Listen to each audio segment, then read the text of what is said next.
Good evening and welcome to the 24th episode of Leadership Conversations in the Development Sector.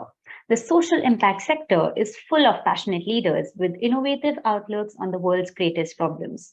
Our leadership conversations focus on the unique insights offered by these leaders as they share their experiences and move the development sector forward. Our host, GoBarefoot, is an interactive web portal dedicated to the social sector. It brings together individuals, NGOs, NPOs, and the CSR arms of organizations with the mandate of creating a one-stop information website for both networking and knowledge sharing. We're supported by Catalyst, an NGO which has been preparing young women for leadership roles to create equality in opportunities and bridge the gender gap. Also, we are supported by third sector partners, India's only executive search firm exclusively for the development sector. Our guest today is one of the leading lights in the development sector. I would like to extend a warm welcome to Shloka Nath, Head of Sustainability Tata Trust, Head of Policy and Advocacy Tata Trust. Shloka Nath currently leads the Sustainability and Policy and Advocacy portfolios at the Tata Trust, one of the India's leading philanthropic foundations. She is also the acting CEO of the India Climate Collaborative, an India-led platform founded in 2018 by a group of philanthropies interested in continuing to accelerate India's development while also exceeding its climate goals. Shloka is the vice president of the Bombay Natural History Society, one of the largest non-governmental organizations in India engaged in conservation and biodiversity research. And she is a member of the advisory board of IUCN's Nature-Based Recovery Initiative. Prior to this, Shloka co-founded and was the managing partner of Sankhya Women Impact Funds, a gender lens fund with a focus on sustainability. She has spent over a decade in journalism with the BBC in London as a news anchor with NDTV and principal correspondent with Forbes in Mumbai. Shloka has masters in public policy from Harvard's Kennedy School of Government and a BSc in government from the London School of Economics and Political Science. She is also the author of the book Hidden India, Journey to Where the Wild Things Are, a compendium of photographs and writing about Indian wildlife and landscapes. In conversation with Ms. Nath is Shital Mehra, leadership expert and executive presence coach for CEOs. Shital has trained over 75,000 professionals across Asia and has personally coached over 1,000 CXOs in the past 2 decades. She has conducted workshops for diverse organizations across Asia and has been invited as a speaker by leading B schools and professional associations.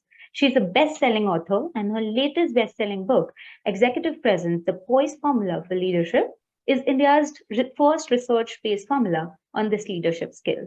Shital is an active philanthropist and social entrepreneur. Thank you, Shloka and Shital, for joining us today. Over to you, Shital. Thank you. Welcome, Shloka. Thank you, Sakshi. We look forward to hearing your views on climate, and I'm going to start with my first question. How are climate change issues likely to affect an organization's business, their operations, and value creation in the foreseeable future? Thank you for the question, Shital, and thank you to everyone from the team for inviting me to be here today. And thank you for bringing up this incredibly important topic. I think, Shital, to your point, the first thing that everyone has to understand is that climate change isn't just an environmental problem. So the climate is, of course, inextricably linked to nearly everything we do as a society, and it's already starting to impact businesses worldwide. It's going to continue to have, a really significant effect moving forward. And I think sustainable business practices, therefore, are actually becoming imperatives for business owners and for leaders across the globe. And the statistics point to that as well. If you look at the Stanford Social Innovation Review, they've already come out with data stating that over 90% of CEOs claim sustainability is really important to their company's success. At the same time, you're seeing companies develop sustainability strategies. They're busy hiring, chief sustainability officers. They're publishing sustainability reports for consumers as well as investors. So I think it's very clear that climate change is already reshaping the way we do business. And I think from a market's perspective, we're pivoting away from traditional narratives around, or rather traditional narratives around how brands used to define themselves. So today, Instead you're finding branding around sustainability principles, whether it's energy efficiency or developing green products or carbon credits. This is the kind of language that's finding its way into business. And of course, investors as a result are really examining these factors, whether it's a company's carbon footprint or water usage or, community development efforts, board diversity. All of this is sort of coming into sharp focus. And I think what corporates have realized today is that actually by responding to these trends around sustainability, that they can actually remain competitive, they can mitigate risks. It's honestly a way for them to future-proof their businesses. But I do want to say that, sustainable business in its current form is actually reaching the limits of what it can accomplish. It's definitely slowing the speed at which we're approaching a crisis, but I don't actually think we're changing course. So, what we need is, rather than tinkering around the edges of the market with new products and services, you really need to see transformation within businesses. And I think, there was a recent report, 2022 actually, by the World Economic Forum and their Global Risks Report. They come out with this every year. And for 2022, they've actually highlighted climate action or failure to act on climate, as well as extreme weather, as well as biodiversity loss, as actually the three top most severe risks on a global scale over the next 10 years. And I think what they've identified is that a warming planet creates a really wide range of risks for businesses, whether it's those disrupted supply chains or rising insurance costs or labor challenges. So, climate change events like hurricanes, floods, fires, we've seen so much of this in just Mumbai, for instance. You are going to see a direct impact on 70% of all economic sectors across the globe. So those are some really sort of sobering statistics that we have to take very seriously.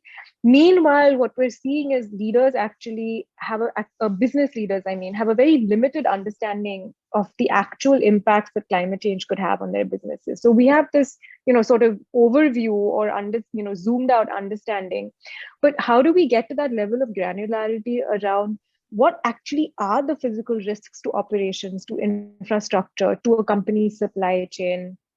How do we, sort of think about the risks of moving, economically to a decarbonized world? What would that mean for my business? How would that change demand, for instance? How would that impact energy prices? How would that bring about impacts on potential competitive, impacts in terms of logistics on supply chains, etc. So how do we account for these changes? I think that's really where a lot of the evidence and data and understanding, quite frankly, is still very limited. So we really need to do a lot of work in those spaces. Interesting, very interesting. And yes, a few facts which are a wake-up call. And the corporates have clearly understood the importance, because earlier it was a nice to have and a tick the box. But now that their CEOs and boards are going to be accountable for sustainability goals and ESG compliance, so in which case I think it's going to become so much more important, and I think it was needed. So from having nice to have, it is a must have, and I think that paradigm shift, hopefully it's not too late, and we can save the planet. I'm going to move on to another question, a word that you had mentioned, which is about future-proofing their businesses. So how can business leaders, some ways that they can future-proof their business, against all the risks which are associated with climate change? What is it that you're seeing leaders do differently now, since your organization and you interact with people from across the world? So share with our young listeners some of the ways that leaders are future-proofing their businesses. No, definitely. I think, look, when we talk about future-proofing, I think the first step is we really have to identify the risks associated with climate change. And actually, McKinsey's done this very well. They've highlighted these risks into two categories. So they've talked about value chain risks, and they've talked about the risks in terms of external stakeholders. So the first set around value chain risks is really, what I mentioned earlier, the physical risks that are related to sort of damage being inflicted on your infrastructure as a company or other assets. So things like your factories, your supply chain operations, they get affected, of course, by the increased frequency and intensity of extreme weather events, whether it's wildfires or floods or hurricanes. And then, of course, you have price risks that are related to price volatility, because raw materials and other commodities, of course, get impacted as well by these events, right? So, for instance, drought can raise the price of water. It makes it really difficult then for industries who rely heavily on their operations for water. There are product risks, that would refer to core products becoming really unpopular, unsellable. So, for instance, if you produce alternative cooling technologies, that could really displace air conditioning systems. And then how do you work around that, for a manufacturing company? So those are one set of risks, as I said, around your value chain. A separate set of risks has to do with your external stakeholders. And that really are risks that are related more to your reputation, to your ratings, to your regulations as a brand. So, if you're looking to generate sustainable returns over time, you need a sharper focus, not just on governance, but also on those environmental and social factors which are facing companies today. So over the years, to give you an example, business sustainability has actually evolved a huge amount. It's come a long way because initially it used to imply adherence to environmental regulations. And today we're talking about business sustainability in that it has to relate to fundamental strategic decisions that will drive modern day businesses. So that's a big change in how we're thinking about that. And several investors today actually use environmental, social, and governance, so your ESG metrics, to analyze an organization's ethical impact, their sustainability practices. So how can companies adapt to that, right? So one approach, of course, is to adopt a design to sustainability approach. And the idea there is that really you produce products, they're designed in a way to minimize waste, to be broken down for reuse or recycling. Another way to do this is actually, you redefine corporate strategy to align business interests with climate change mitigation and adaptation. So for example, I think a really good example of this is IKEA. It's in the process of substituting renewables for conventional sources of energy. So in time, IKEA actually hopes to be largely self-sufficient with regard to power. And, in that way, the retailer is actually going to have a really good idea of what price it will pay for power, and it will insulate itself against global and regional energy price spikes. Similarly, Volkswagen is another example. What they're doing actually is hedging against the possibility of rising fuel prices. And so in this case, Volkswagen is actually investing over €1 billion in renewable energy projects, and it's actually aiming to power its manufacturing sites through on-site production. And I think these are just two examples, but we're really expecting more and more companies to follow the pathway of sustainability for both, as I said, economic as well as strategic reasons. True, very insightful. Thank you so much. How can digital technology be utilized, to mitigate the causes and the impact of climate change? We've seen that technology has played a role of a game changer in many industries. So how can one leverage that in this area?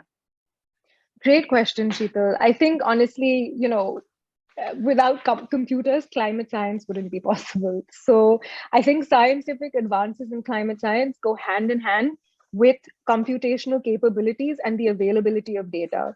So, to give you an example, UNEP, or the United Nations Environment Programme's report on making peace with nature, they actually came out very strongly saying that data gaps, not just with regards to the SDGs, the Sustainable Development Goals, but overall the state of nature in general, is actually a significant obstacle to meeting the many environmental challenges we face. So, I think already something that's being labeled and put out there in terms of, how we meet this challenge of climate or climate change rather. And so we're looking at digital technologies already, things like Earth observation, cloud computing, artificial intelligence, all of these sort of new frontiers are actually helping us bridge these gaps because they're automating things like the monitoring of environmental changes at a national as well as global scale.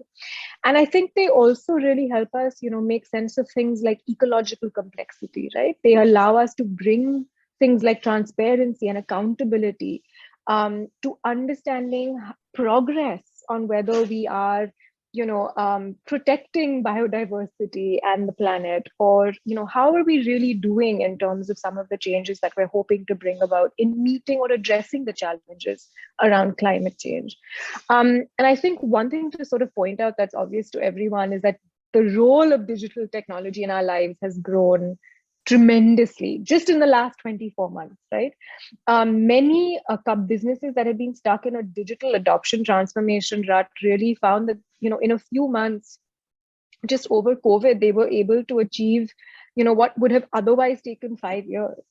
And first, they were, of course, emergency measures because everyone had to figure out how to support remote working. And now I think if you're aiming to continue to survive and thrive long term, you have to figure out a way to maximize the value of those investments. And so I think it's become a critical part of, company strategy.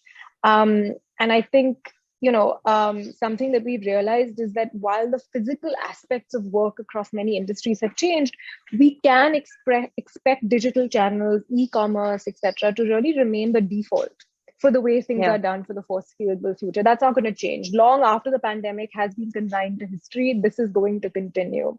So, just to sort of sum up, as digital technologies, continue to increase productivity and they disrupt business models, etc., they are having profound implications for the present as well as the future of humanity. And I think, what they will do, for instance, is play a significant role in improving the carbon footprint of cities. They'll allow us to move to more intelligent uses of energy. They'll enable better use of energy in buildings and transport and street lighting. And as more companies formalize their plans to reach net zero, I think, again, digital has a really critical role to play in enabling these transitions. For instance, when you consider that 60% of all carbon emissions are due to energy consumption, and the way we manage energy is insufficient, the scale of the task to change the ways we create, manage, and use energy to reach net zero is significant, but so are the potential benefits also. And so again, here, digital technology is going to be key. How do we monitor performance? How do we build software that can connect, operations with IT systems? How do we, ensure that, we equip organizations and individuals to better manage and optimize their environments, whether at work or home? So I'll pause here. I could write a thesis on this, but I'll stop here. But that sounds very inspiring, and there is hope. And your first answer, the facts sounded very scary, and it's a wake-up call. But now I think technology can play a game changer, and it is sounding very inspiring. So hopefully we'll see a lot of changes in the next decade. I'm going to move on. You had mentioned net zero. Now, governments and organizations worldwide are pledging to achieve the net zero emissions of greenhouse gases. What are the top 3 challenges that India is facing to achieve net zero goal by 2070? And a few possible solutions that you can suggest, or you have been speaking to people about, which could address these challenges. Sure. So I think to meet the dual objectives of both, environmental sustainability as well as economic growth, I think it's very obvious that the development pathway for India has to be clean and green, and it's really more of a necessity than a matter of choice for our country, because as per our updated NDCs or nationally determined contributions, India now actually stands committed to reduce emissions intensity of its GDP by 45% by 2030. They also want to achieve about 50% of cumulative electric power installed capacity from non-fossil fuel-based energy resources by 2030. And I think what's important is that these updated NDCs also really represent the framework for India's transition to cleaner energy. And I think it's a step towards achieving India's long-term goal for reaching net zero by 2070. And I think what we need is cumulative investments, 10 trillion USD actually is, what the CEW or the Council on Energy, Environment and Water has, put out in an independent study. They've said it's about $10 trillion is what we would require in terms of investments. But that would allow us to decarbonize our power, our industrial, our transport sectors. But they've already estimated that we will face a significant investment shortfall, close to about 3.5 trillion USD, to achieve our net zero targets. So, you're looking at the need for, finance to really be brought in to support or to bridge that gap, and a lot of that is going to be required from developed economies because we have to mobilize foreign capital to meet that shortfall. And a lot of these investments will go towards transforming, as I said, India's power sector primarily.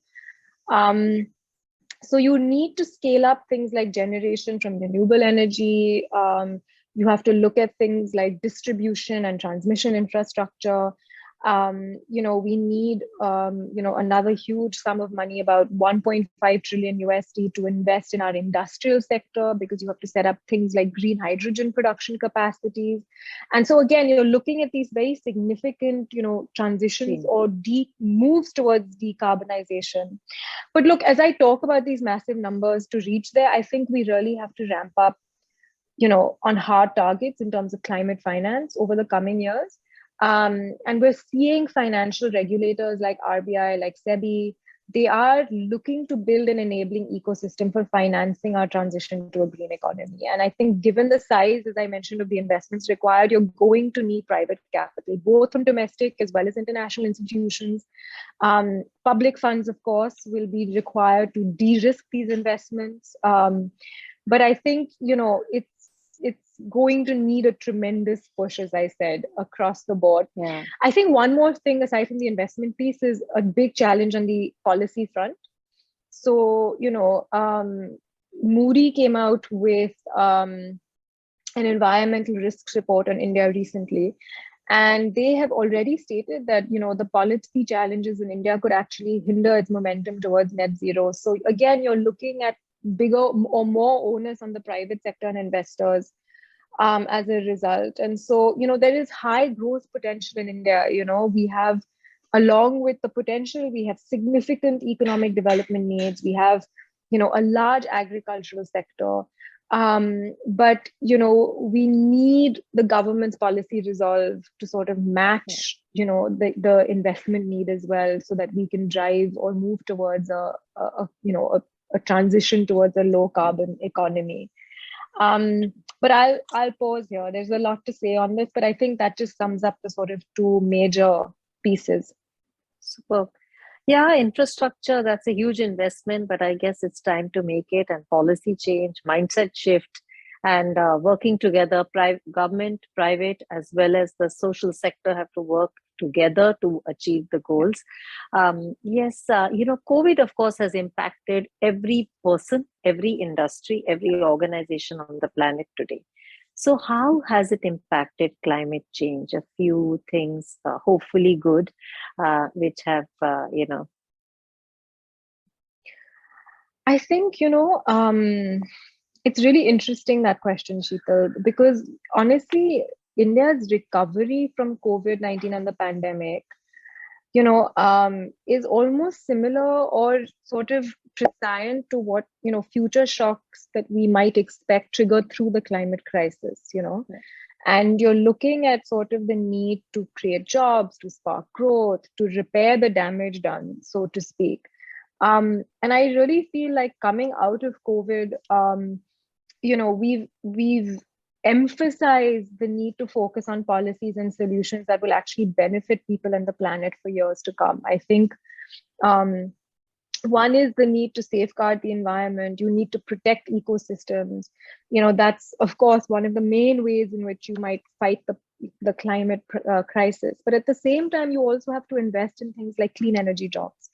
You have to ensure everyone's health. You have to look after safety and civil rights. You have to prioritize things like climate justice.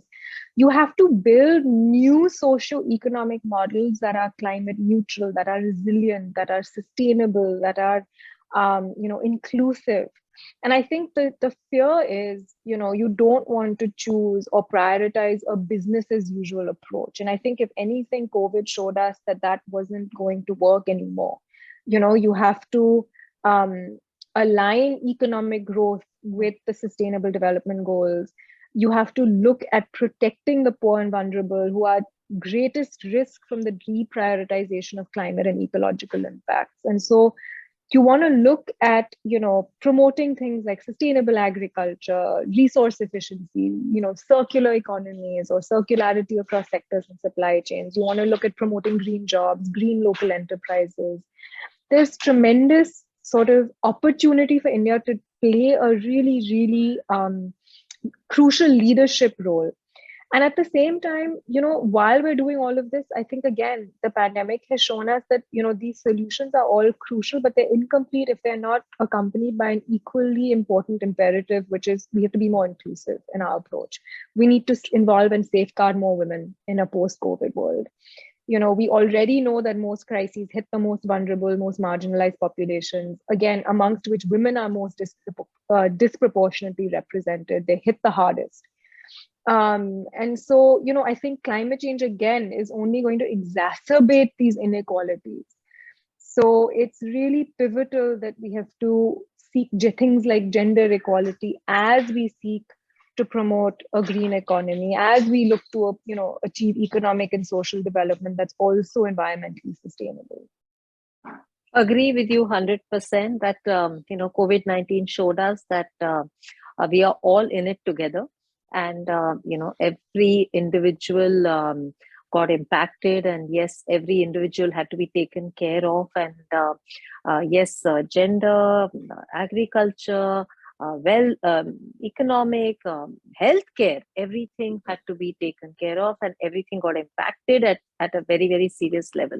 So yes, we would love to keep chatting with you, Shloka, but we've run out of time. So my one final question to you. You've spent a long time in this industry. You're very passionate about this. So one piece of advice, or maybe even two pieces of advice you'll give to the young professionals who are a part of our audience. We have a lot of professionals who are in their 20s, 30s, who are a part of the industry, as well as some crossover and others from the corporate who are interested in this topic. So a couple of pieces, I would not say one, but I would say a couple of pieces of advice that you would like to give to the young professionals in our audience. No, of course. Okay, so I think perhaps, the most important, actually two really important pieces of advice is that I think there are already many remarkable young people who are working to solve the climate crisis, one sort of localized channel at a time. And it's really important to nurture this kind of future leadership because, they actually understand these climate issues on a deep level. They are co-creating solutions within their demographic. And I think, as a result, they can have an outsized impact. And I think, we found that we've done a number of campaigns at the ICC with young folks, actually. And what we found is that they are working, as I mentioned, on all kinds of innovative solutions in sectors like agriculture, or energy, or construction, or waste management, even communication. And many of them are entrepreneurs. A good example is Nidhi Pant. She leads an organization called S4S Technologies, and they actually use clean energy powered food processors to reduce spoilage at the farm gate. And it's a really, really interesting model. And it helps reduce emissions, it builds resilient systems, it helps increase farmer incomes.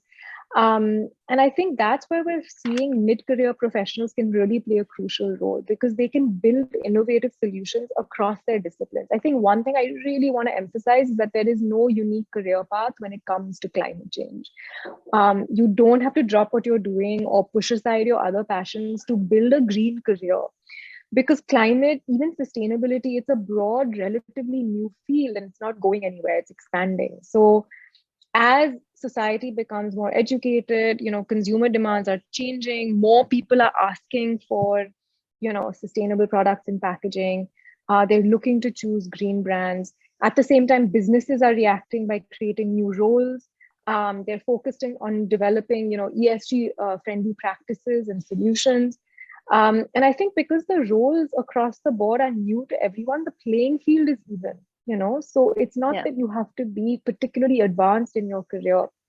I think just to sum it up, climate change is a systemic problem. It's going to take people with all kinds of skills and backgrounds to fight it. You could be a writer, a scientist, an engineer, a doctor, a lawyer, a community organizer, a union leader, a teacher, an elected official, a farmer, a small business owner, a chef, designers, urban planners, architects. I think what you need is as many people contributing their talents to the problem. And so the ideal career for addressing climate change may be the one you already have. The idea is just pick up your tools and start. Superb. So beautifully put. And yes, I agree with you. Everybody can contribute and everybody should contribute.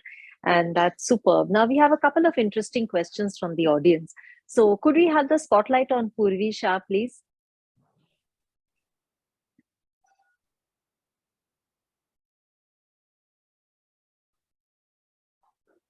Purvi, you're on mute, I think. I'm sorry. Hi, Shloka. It was lovely to hear your thoughts. And I think it's such a burning issue right now, and all of us need to contribute in all our way. So my question to you is that what is your message for the youth and the leaders of tomorrow so that they become better decision makers for sustainable goals, such sustainable goals? Thank you, Purvi, for that question. I really appreciate it. I think, honestly, it may sound like a cliche, but I really believe from the bottom of my heart that the solutions already exist in the sense that, we're living in a world where there are, as I said, already so many people who are working across the ground to meet this challenge as it currently exists. I think what we have to do is help ensure that they have the tools that they require, that we are driving funds towards these solutions, that we're, working with these leaders across the board and providing them the supportive ecosystems that they need. And I think what we need to do is also ensure, quite frankly, that, we help to create environments where they can continue to build new and more innovative solutions. So in areas where we still require that work, we do need sort of, this new generation to really drive more innovation as well. And again, I think the main key for anyone looking to support these leaders as well is that we need to provide them with the supporting ecosystem and the enabling environments for them to build and develop and grow their solutions and take it forward. Because as I said, the solutions exist, they have to go to scale. They have to be applied to the sectors that require them the most. They have to be given the funding and the capacity building support that's a critical lever for them to sort of blossom and bloom. And that's really the missing gap in India right now. Great. Thank you for that. I mean, I couldn't agree more. Thank you. Thank you. We have one final question. We have time for one more question. So could we have the spotlight on Nazar, please?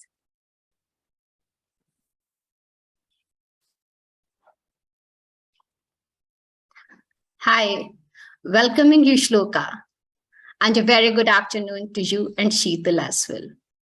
I'm Nazar Kirmani from Third Sector Partners.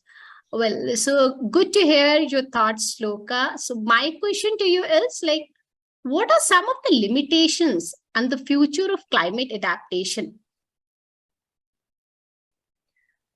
Thank you for that question, Nazar. I think it's a again, a vast sort of topic. But I do think some of the limitations are, a little similar to what I had pointed out earlier, which is, I think one of the big gaps right now I mentioned this in the context of businesses where I talked about, the inability for businesses, let's say, to sort of highlight and pinpoint risks when it comes to, their investments or their infrastructure or their critical assets and how they're being impacted by climate change. I think similarly for adaptation efforts across the board, it doesn't mean, whether you're a business or a civil society organization working on the ground, or whether, you're working in government or a philanthropic organization or foundation with programs on the ground. Ultimately, for adaptation efforts, you are dealing with the fact that it is hard to measure risk and these impacts and how they're going to sort of play into long-term development for India and the path forward.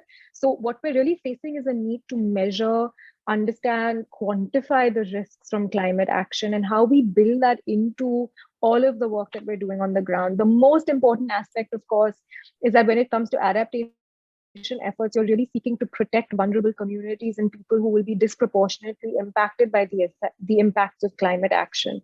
And in order to safeguard them, you need to have a sense of what's coming. And that's really, again, where we're trying to, as I said, quantify the risks or understand the metrics for those risks. Something that the ICC is working on right now, which is actually being developed by the Council on Energy, Environment and Water, is something called the Climate Risk Atlas for India. And it's the first of its kind risk assessment tool and methodology for the country, down to the district level and below. And they've mapped the entire nation to see across 6 different indicators for risks, whether it's biodiversity loss or rising sea levels or increasing heat, crop loss, how will those impacts, where are the areas and the geographies that are the most vulnerable and therefore the populations that are the most vulnerable? And, how can we then start building in measures to safeguard those populations? So I would say that's one of the biggest sort of gaps around adaptation and the risks, of course, that we have to account for from climate change. Amongst many, I mean, there's a whole funding gap for funding adaptation solutions as well, which is a whole other sort of problem that we have to deal with. But as from a perspective of a risk, let's say, I would say quantifying, the impacts of climate on current, vulnerable populations is probably the biggest. Thank you. Thank you, Shloka, for yours. Thank you, Shloka. Superb.